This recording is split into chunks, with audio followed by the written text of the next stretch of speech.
welcome to my channel, or welcome back, loyal viewers. I'm Kerry, the nosy housefrau, and today I am sticking my nose in on the piping hot tea that is Stephanie Sue and her fear of Nikocado Avocado.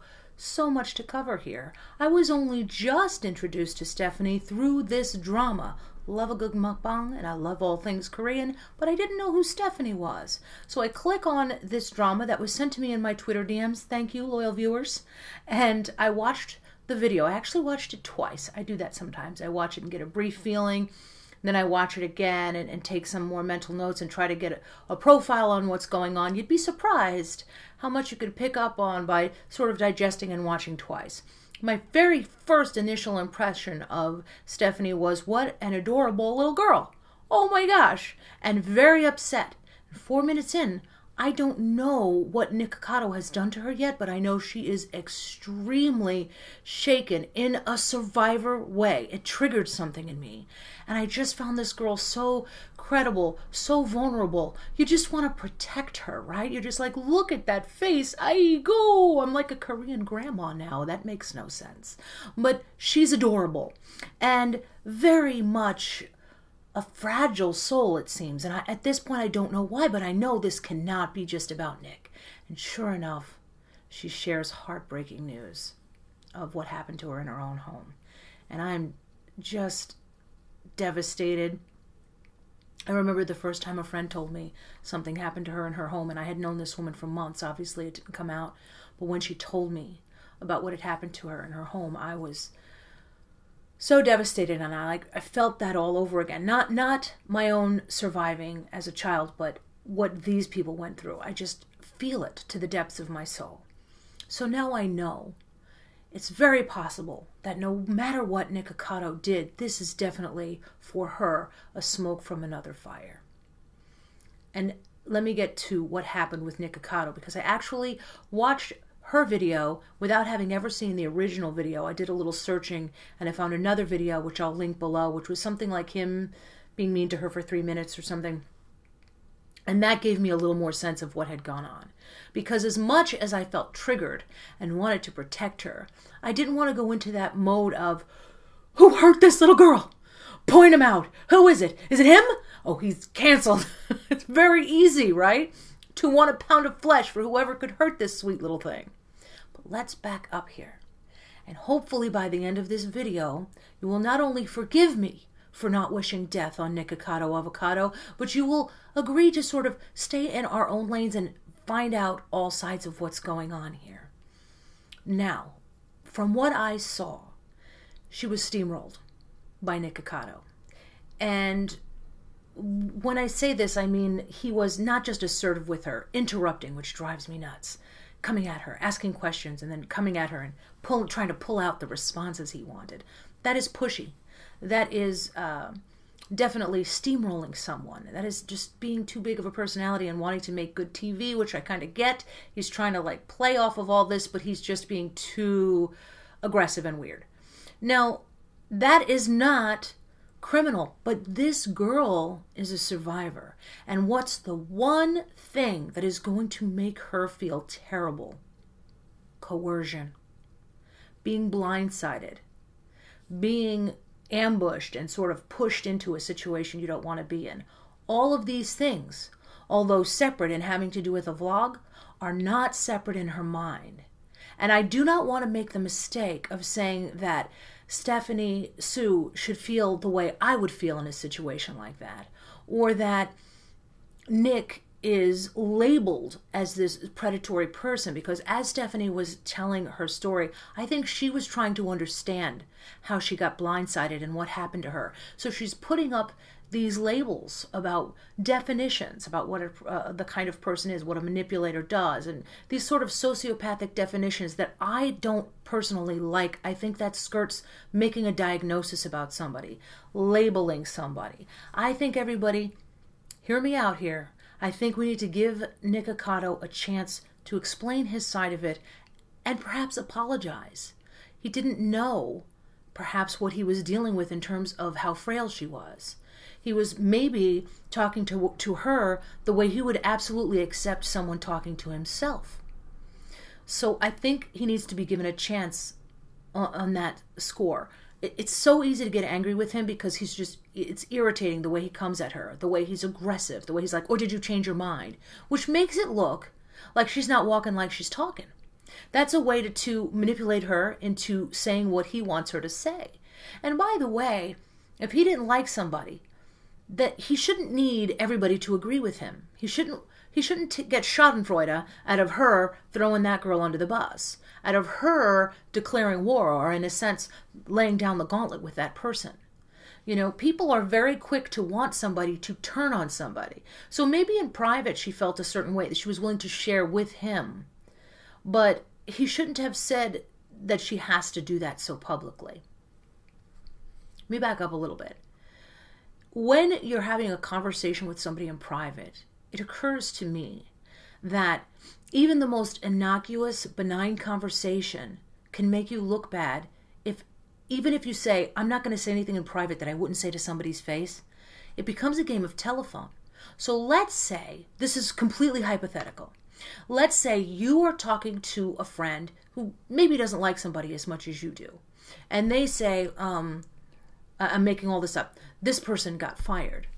And maybe their end of it is a little more gossipy, and you detect that, and you're trying to be Switzerland, to be neutral, and say, "Yeah, it's really a shame. It's upsetting." She's like, "Well, they were going to spend money on the house, and they lost their jobs." And you say, "Yeah, I do know before he got fired, they had like plans to put in a pool and do a roof." Who can't relate to that? And, before all of that happened, they did have plans for their money. Maybe that's all you say. But you have mentioned that person without them in the room. So now you have to make sure you have a lot of trust with that person and that they will trust you, because listen to how it could get back to them.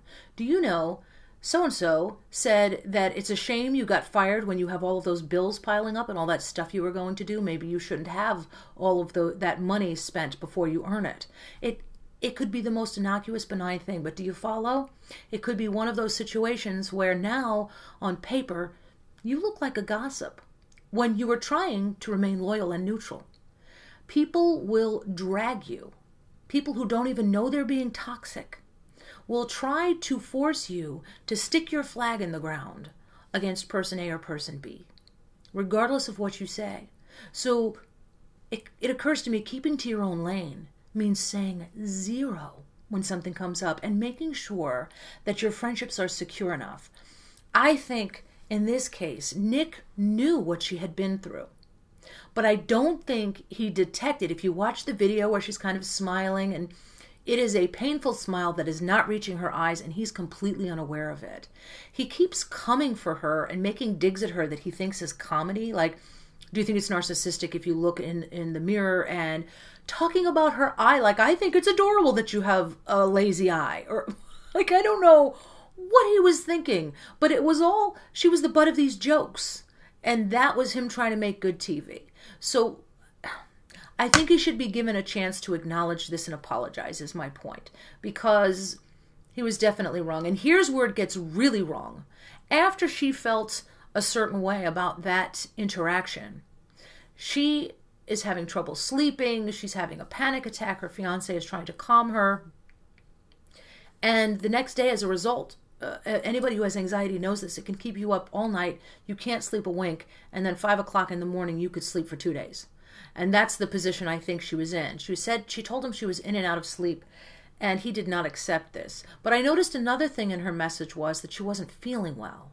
And that to me would have been more than enough. Even if I was upset with somebody ghosting me, which I would be, even if I was upset about that, if I couldn't get in touch with them, I'd be like, "Well, I guess it's not happening," and I would hear out their answer. And when she gave him her answer and apologized profusely, that just wasn't good enough for him. He's like, "You spoke to Zach, stop playing games." His responses are aggressive. He's not even saying, "I'm hurt that you would say this to me when I know you already spoke to Zach." And I didn't hear her response to that, but isn't it possible that she only had enough energy to talk with one person? Also, he should acknowledge that it's possible she has a problem with him, but she's not in a place where she can talk about it now. When you find yourself in that position with somebody, give them space. I can't stress that enough. If somebody needs time away from you, you're not going to help by trying to drag them out of the cave that they're in, So I feel like he behaved poorly on so many levels here. And this girl really was not in a position to be blindsided and steamrolled.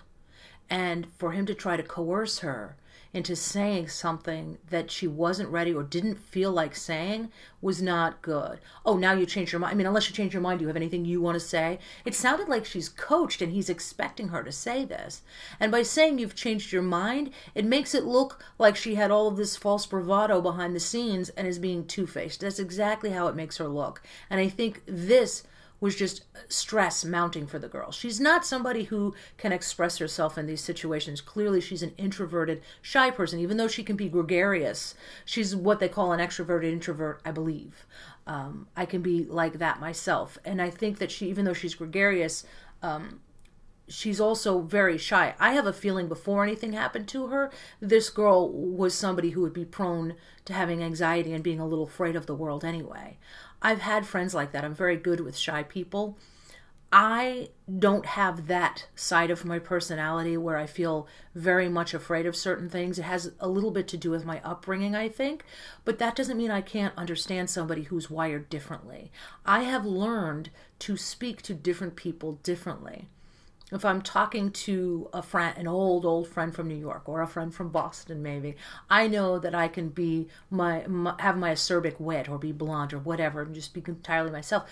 But if I was speaking to somebody who I think gets very internal and upset, I would definitely be more careful. I would definitely try to be conscious of creating a safer place for that person. So all of those things considered, I think he was like a bull in a china shop in that video. I'm not ready to paint him with this brush that he's this evil, awful person because he couldn't have known that this happened. But where he really went wrong was where he made a song about her saying she was in and out of sleep and sang it with other people. And it's just like in and out of sleep. And he's telling everybody else that it's about an unnamed person, but of course she knows it's her. So this is very bullying.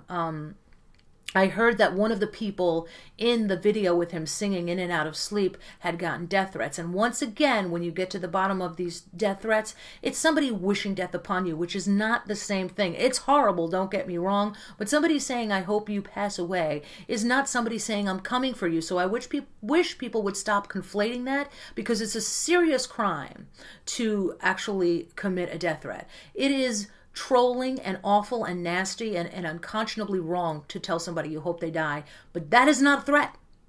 That is not a threat. So we just have to, keep that in mind.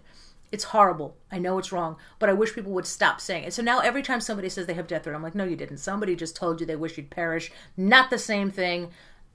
Stop it. So that aside, ultimately my feeling is the same. Let's hear him out. Let's give him an opportunity to apologize. From what he said on his Twitter yesterday, he said, I'm sorry I'm not home yet, but I will address this. It's not what it seems. It sounds to me like his approach is going to be that she is lying and that he's got another side of it. And that kind of bothers me because I think she's a very credible person. And I saw with my own eyes how he treated her in that video. There's really no other side to it. Now, if she said to him before, I'm going to let her have it, I'm really going to say all of these things, and then she didn't in the video, nothing has changed. Nothing has changed. He still was railroading her. She still was not comfortable and had the right to not say anything. Now, after all this, Trisha Paytas chimed in. And Trisha Paytas said in her video, which I watched, that she thought it was very shitty of her to ghost him. I've done it, blah, blah, blah, but it was very shitty. Really? Because I remember Trisha Paytas vehemently denying that she had done anything wrong by ghosting him. Can you acknowledge that ghosting him was rude? I don't think it's rude. Here's the thing. It's not rude. Can I? No. That is rude. It's not. It is. Okay, right. I did. It's straight up rude. It's 100% not. It's 100% not. But it was shitty, direct quote, when Stephanie did it. Have several seats, Trisha. You're very good at admitting when other people are wrong. Okay, so I did see a video by Honey, and she has her honeybees. I didn't know who she was before this, but she put out a very somber video today saying people are going after her family. it looked like she got a landslide of hate for her video, and people were saying it was fake. It's because she's losing subscribers, which is very easy to say. That doesn't mean she's insincere. And people are saying, that she's kind of getting what she deserves and that she's a bully. I know nothing else about this person, but I do know for her family to get hate, for her to get hate, is going too far. She did have somebody, she posted somebody saying, die and go be with your father. I take it like myself, she does not have a father anymore, and somebody actually had the ugliness in their soul to say something like that to her. That is not representative of the majority of the internet, but that is still disgusting. It's also not legally a death threat. Keep that in mind. Somebody wishing death on you is not technically a death threat. By throwing that around, you're making it harder on people who do get legitimate death threats. So let's keep that in perspective. It's a disgusting thing to say to her, though, and I don't care how much she partook of that. Nobody deserves to be spoken to that way. Shame on whoever sent so much hate her way. I get it that Stephanie is somebody who people want to protect and she is a sweetheart, but I don't even think she wants people hated on her behalf like that. That's crossing a line. We must not lose our humanity in these discussions.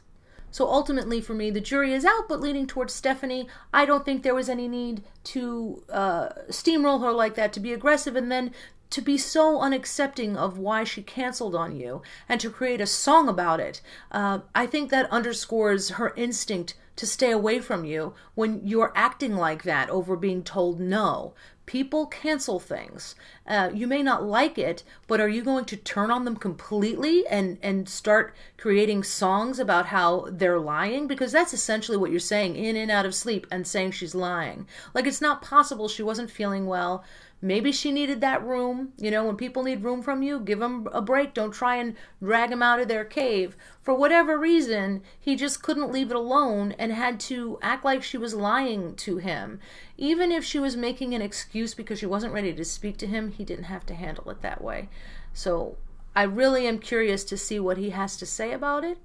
And thank you all. I'm looking forward to your thoughts on this. How do you feel about it, passionately or otherwise? Do you feel that Nikocado is beyond being able to redeem himself? Was he so nasty in these videos that you don't even want to hear him out? How do you feel about it? Looking forward to your thoughts as always. And as always, I will be shamelessly hawking all of my merchandise, my P.O. Box, my Teespring, my Twitter in the box below. And I'm looking forward to hearing from you. Thank you so much if you've watched this far. I so appreciate you. If you're new here, please do consider liking, subscribing, and hitting the notification bell, which, as useless as it is, still exists. And I will see you next time. Until then, Hausfrau out.